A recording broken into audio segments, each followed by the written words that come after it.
Hello again, it's Helen from Hell of a Cake, and today I'm going to show you how to do this very easy picture frame. Start off with printing your photo on edible paper with edible ink and then just cut to size like what I've done. What I'm doing now is rolling out my white fondant. Don't forget them great pastry guides. It makes it so much more easier to obtain the right thickness and level of your fondant. Just make sure that you stick it down with a tiny little bit of water and then just cut around it. To make the photo support, simply trim and fit 2 skewers. Time for the frame. I love this mould I'm using, which costs nearly nothing to buy online. It's great for decorating cakes, boards, borders, and of course picture frames.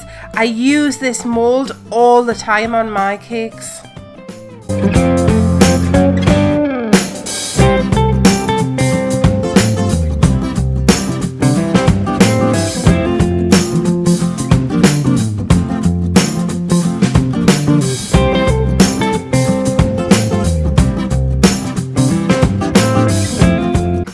Now I've got some gold edible lustre dust and I'm mixing it with some vodka. All I'm doing is painting it round the frame. This really does make a difference and start to bring the frame to life. Handy little tip here, just make sure you let the picture frame dry for 24 hours just so it's nice and firm.